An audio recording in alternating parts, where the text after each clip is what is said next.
दाख्लैबावनि एसेमब्लियावथ' कुइसन खालामनाय जादोंमोन गंसेबो स्कुलखौ दिनै प्रभिन्सियेलाइज खालामनो हादिया सासेबो मास्टारनि साख्रिखौ दिनै रेगुलाराइज खालामनो हादिया BPFनि माखासे सिनियरफोरनि जि माने गाइडलाइन्स बे मथे जोङो गोख्रों भाबै खामानि मावबाय थादों उदालगुरि कलेज इउनिटखौ जोङो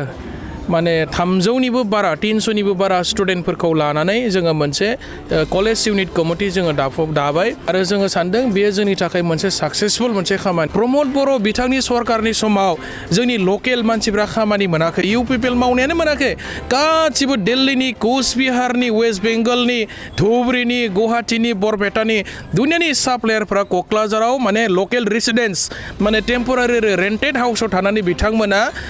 लकेलि बिथांमोना ट्रेड लाइसेन्स दिहुननानै खामानि मावगासिनो दं आइजोफ्रा दायो नुदों जे प्रमद बर' बिथांनि सरकार सालायनाय समाव जोंनि लकेल मानसिफ्रा फाइनान्सियेलि इस्टाब्लिश जायाखै 500 थाखानि लेखाखौ 15,000 दाम खालामनाय पाइरेसि खालामनाय डुप्लिकेट बेन पाब्लिशारफोरखौ लानानै फैदों दिल्लीनिफ्राय 500 थाखाया बोरै 15,000 जानो हायो डाइरेक्टलि स्टुडेन्टफोरनि फिउचारखौ लानानै बिथांमोना बेपार खालामनाय जाय मानसिया दाय मावदों बेखौसो इनकुइरि खालामनायनि दायित्व होदों अमरज्योति बर्मन नाम ACS आरो सेक्रेटारि अफ इडुकेसन माने BTCनि इडुकेसन डिपार्टमेन्टनि सेक्रेटारि दाय मावग्रालाय गावनि सायाव बोरै इनकुइरि खालामगोन 4 कोटि थाखाखौ सोर जाखो सोर अफिसारफ्रा बाहाय इनभल्भ दं गासिबो खोथाया माने क्लियार जानांगौबा माने निउट्रेल एजेन्सिफ्रा फैनानैसो इनकुइरि खालामफैनांगोन नोंथांमोना नुदों बयबो मिडिया चेनेलाव सानफ्रामबो माने हाइलाइटबो जाबाय थादों जे जोङो युथ BPF हिसाबै हाग्रामा महिलारनि सारनि दैदेननायाव आरो BPFनि माखासे सिनियरफोरनि जि माने गाइडलाइन्स बे मथे जोङो गोख्रों भाबै खामानि मावबाय थादों आरो खामानि मावनायाव युथ BPF आरो जोंजों लोगोसे जयेन्टलि BSU जोङो युथ उइंआ बेबायदि माने गोबां रोखोमनि पार्टिनि खामानिफोरखौ जोङो स्ट्रेटेजिकेलि बोरै लांनो हायो पार्टिखौ जों बोरै माने गोहो लाबोनो हायो बेनि थाखाय जोङो माने गोबां हाबाफारि रनसायनानै जों खामानि मावदों आरो दिनैबो उदालगुरि कलेज इउनिटखौ जोङो माने 300निबो बारा 300निबो बारा स्टुडेन्टफोरखौ लानानै जोङो मोनसे कलेज इउनिट कमिटि जोङो दाबाय आरो जोङो सानदों बेयो जोंनि थाखाय मोनसे साक्सेसफुल मोनसे खामानि मानोना यां जेनेरेसनाबो सानसे मेच्युर जागोन स्टुडेन्ट हिसाबै थाहैबाय थाया सानसेथ' बिथांमोनाबो मेच्युर जागोन आरो जोंनि जायगाखौ बिथांमोनाबो पलिटिक्सआव बाहागो लानानै माने सानसे दैदेनहैखानांगोन मोनफ्रोमबो पलिटिकेल हान्जाफ्रानो गावबा गाव मोनसे माने स्टुडेन्ट उइं थाखायो दा बेनिखायनो जोङो दिनै उदालगुरियाव साक्सेसफुली बिराद माने गोबां स्टुडेन्टफोरनि नुजाथिनायाव मोनसे जोङो इउनिट कमिटि जोङो दानो हाबाय BPFनि स्टुडेन्ट उइं BSU जोङो दानो हाबाय आरो जोंनि थाखाय बियो मोनसे गोग्गाथाव खोथा होननानै जोङो सानदों आरो फैबाय थानाय समाव उदालगुरि कलेजाव जेब्ला इलेक्सन जागोन BSUआ देरहागोना माने 100% रोखा जाबाय आरो स्टुडेन्टफोरा माने वेल मटिभेटेड जादों बिथांमोना BPF हान्जाया फैबाय थानाय समाव सरकाराव फैयोबा मा खामानि मावगोन बेखौ लानानै स्टुडेन्ट कमिउनिटिनो जोङो मोजां रोखोमै गुवारै जोङो बेखेवनानै होबाय आरो बेखौ लानानै स्टुडेन्टफ्रा मटिभेटेड जादों जोङो युथ सामनि थाखाय 100 कोटि थाखा जों बाहायगोन 100 CR BPFआ सरकाराव फैनाय लगे लगे युथ डेभेलपमेन्टनि मुङै जोङो माने 100 CR माने बोसोरि माने जोङो बाहायगोन होननानै स्टुडेन्टफोरनो जोङो कमिटमेन्ट होदों माने जाहाथे बिथांमोना फाइनान्सियेलि डेभेलप जानो हायो जायफोर स्टुडेन्टफ्रा मेट्रिक आरो हायार सेकेन्डारि परिखायाव जोंनि बे BTC ओनसोलनिफ्राय टप 10 पजिशन लानो हागोन बिथांमोनखौ जोङो इडुकेसन डिपार्टमेन्टनिफ्राय 5 लाख थाखा केश एवार्ड होनानै बरायनाय जागोन बे खोथाखौ जों स्टुडेन्टफोरनो फोरमायदों जायफोर बिथांमोना माने UPSC APSCनि एसपायरेन्ट्स जायफोरा माने नेशनेल लेभेलनि परिखाफोरखौ होनो नाजादों बिथांमोन स्टुडेन्टफोरनि थाखायबो फ्रि अफ कस्ट जोङो माने कोचिं क्लासनि बेबस्था खालामनाय जागोन आरो सबनिख्रुइ साबसिन खोथाया जाबाय उदालगुरि कलेजखौ जोङो आपग्रेड खालामनानै बड'लेण्ड इउनिभार्सिटिनि आन्दारावनो जोङो मोनसे इउनिभार्सिटि केम्पास बानायगोन आरो बे खोथाया जोंनि उदालगुरि माने जिल्लानि रायजो राजाफोरनि थाखाय स्टुडेन्ट कमिउनिटिनि थाखाय माने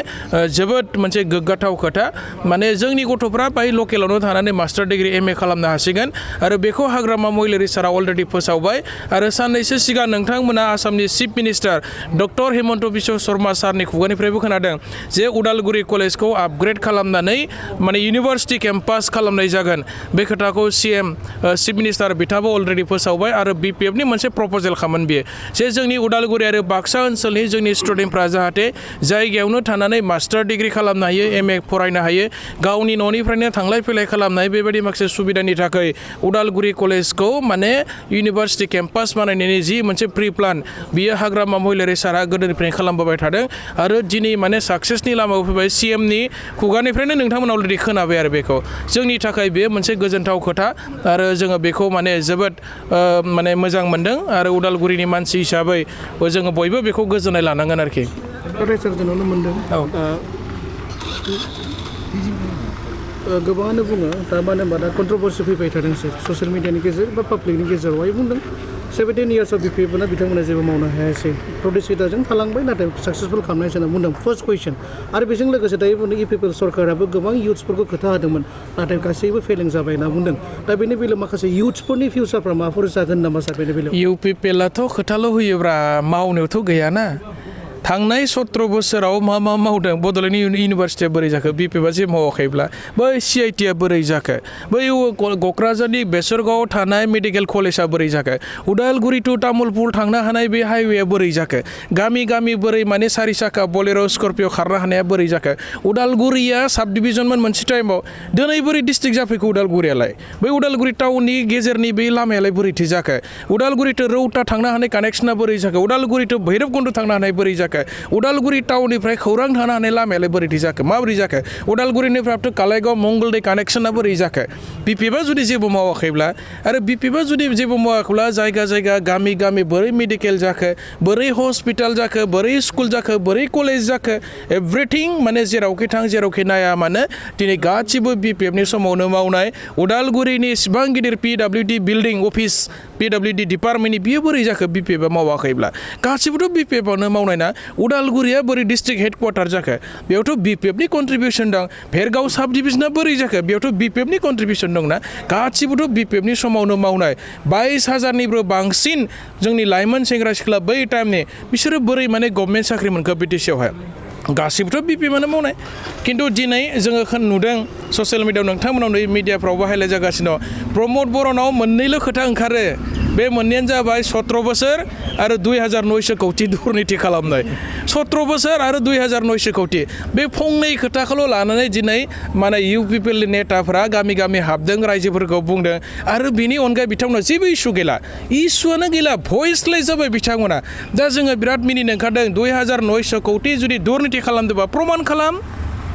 CBI लागायनानै इदि लागायनानै ओंखारगोन ना जुदि दुर्निति खालामदोंब्ला 5 बोसोर जाबाय जेलाव हरगोन होननाया सरकारानो जोब्बाय नै इलेक्सन फैलायबायानो मानो हरनो हायाखिसै मानो प्रमान खोन्थानो हायासै गासिबोथ' माने एकाउन्ट्सआ क्लियार BPFनि समाव मावनाय गभर्नरनि एप्रुभेल दङ आसाम केबिनेटआव पास जाखानाय एकाउन्टेन्ट जेनेरेल माने अडिट पास जाखानाय अबाव दुर्निति जादों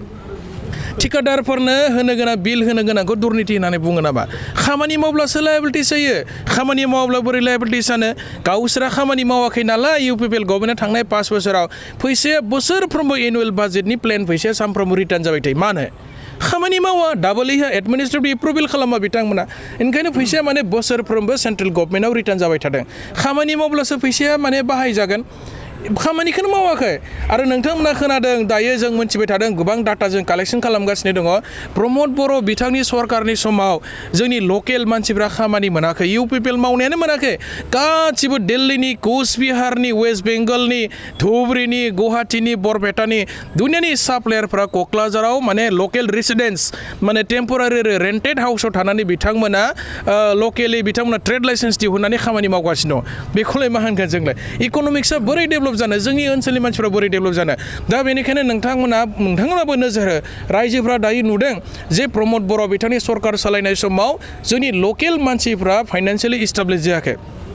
जोंनि मानसिफ्रा माने लकेलि खामानि मोनाखै गासिबो साप्लायार खामानि मावग्राफ्रा दिल्लीनि दाख्लैबावथ' लेखानि दावराव नोंथांमोना खोनादों नङा होमबा माने 500 थाखानि लेखाखौ 15,000 दाम खालामनाय पाइरेसि खालामनाय डुप्लिकेट बेन पाब्लिशारफोरखौ लानानै फैदों दिल्लीनिफ्राय दा बिथांमोननि सायाव मा बुंगोन नोंथांमोना बिथांमोनाथ' क'क्राझारनि लकेल रेसिडेन्स नङा बिथांमोना दिल्लीनि बिजनेसमेनसो बिथांमोननोसो खामानि होदों प्रमद बर' बिथाङा 4 कौटि थाखानि होदोंबो होदों केलेंकारि जाबाय 500 थाखाया बोरै 15,000 जानो हायो डाइरेक्टलि स्टुडेन्टफोरनि फिउचारखौ लानानै बिथांमोना नोंथांमोना बेफार खालामनाय नोंथांमोना सानफ्रोमबो ससियेल मिडियायाव नुगासिनो दङ दा बेनि थाखाय प्रमद बर' सरकारा मा एक्सन लागोन जाय मानसिया दाय मावदों बेखौसो इनकुवारि खालामनायनि दायित्व होदों अमरज्योति बर्मन नाम एसिएस आरो सेक्रेटारि अफ इडुकेसन माने बिटिसिनि इडुकेसन डिपार्टमेन्टनि सेक्रेटारि दाय मावग्रालाय गावनि सायाव बोरै इनकुवारि खालामगोन नोंथांमोनाथ' नुगासिनो ना बियो मा रोखोमनि इनकुवारि जागोन जुदि प्रपार इनकुवारि जानांगौबा निउट्रेल एजेन्सिफ्रा फैनांगोन खामानि मावनांगोन इडि सिबिआइ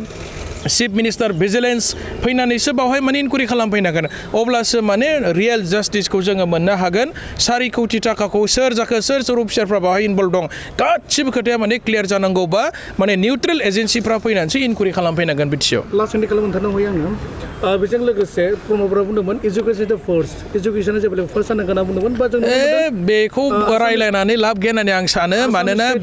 बिटिआर एकर्डनि 6.3 दफायाव लिरनाय दङ